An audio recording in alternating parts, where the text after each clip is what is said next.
स्वागत है आप सभी का SH न्यूज़ पर। आज हम लोग दो अहम मुद्दों पर चर्चा करने वाले हैं। पहला, फिल्म स्टार आयशा सुल्ताना पर क्यों राष्ट्रद्रोह का केस दर्ज हुआ है। चुनाव से ठीक पहले मोदी सरकार ने नाराज किसानों को मनाने के लिए फसलों की MSP की बढ़ोतरी की है। लक्षद्वीप की युवा फिल्म स्टार आयशा सुल्ताना पर सेक्शन 124B के तहत मुकदमा दर्ज किया गया है। उन्होंने मलयालम टीवी शो के बहस में लक्षद्वीप के प्रशासक प्रफुल्ल खेड़ाभाई पटेल को जैविक हत्यारा कहा था। शो के बहस में कहा कि जिस तरह चीन ने पूरे देश में महामारी फैलाई, उसी तरह भारत सरकार लक्षद्वीप के लोगों के लिए जैविक हत्या का इस्तेमाल कर रहे हैं। वहीं पर शशि थरूर ने अपने ट्वीट में कहा है कि यह मुकदमा केस में टिक नहीं पाएगा क्योंकि यह मूल जरूरतों को भी पूरा नहीं करता है। यह मुकदमा हमारे कानून का दुरुपयोग है और यह हमारे लोकतंत्र को शोभा नहीं देता है। पर दर्ज मुकदमे को रद्द करना चाहिए।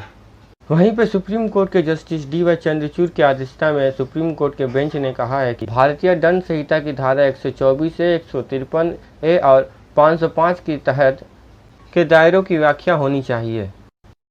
अब सरकार का आलोचना करना देशद्रोह बन गया। सभी मीडिया चैनलों को मोदी सरकार का गुणगान करना चाहिए, नहीं तो उन पर भी राष्ट्रद्रोह का मुकदमा दायर हो सकता है। चुनाव से ठीक पहले मोदी सरकार ने नाराज किसानों को मनाने के लिए फसलों की MSP की बढ़ोतरी की है। और मोदी सरकार ने फसलों की MSP पर मिनिमम सपोर्टिंग प्राइस पर कितना दाम बढ़ाया है। वहीं पर दाल, तिलहन और मक्के की रेट में 2 से 11 रुपये प्रति क्विंटल की वृद्धि की गई है। धान पर 72 रुपये की बढ़ोतरी की गई है, जिससे अब धान 1940 रुपये प्रति क्विंटल बिक्री होंगे। सबसे अधिक वृद्धि तिल की फसलों पर की गई है। इन पर 6.5% की बढ़ोतरी की गई है।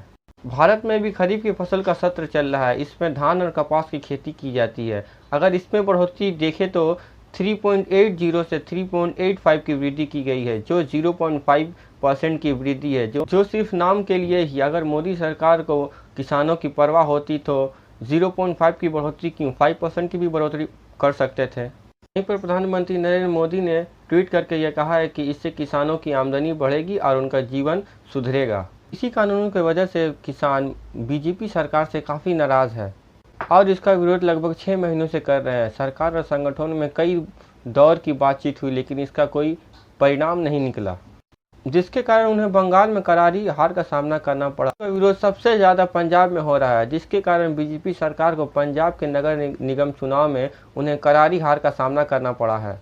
चुनाव में भी इसका असर पड़ा, जिसके कारण मोदी सरकार UP को खोने से डरती है और UP को बचाने के लिए हर मुमकिन कोशिश करना चाह रही है। वहीं पर हरविंदर सिंह बरार ने कहा है कि यह किसानों के साथ एक धोखा है और कुछ नहीं। विशेषज्ञों की माने तो सरकार का बढ़ाया गया यह MSP किसानों का कोई काम नहीं आएगा। मतलब मोदी सरकार का यह निर्णय सिर्फ और सिर्फ इलेक्शन के मद्देनजर किया गया है। उन्हें किसानों की कोई परवाह नहीं है। तो ये वीडियो कैसा लगा आप हमें कमेंट में रिप्लाई दें और आप सभी से निवेदन है कि आप SH न्यूज़ को सब्सक्राइब करें। धन्यवाद।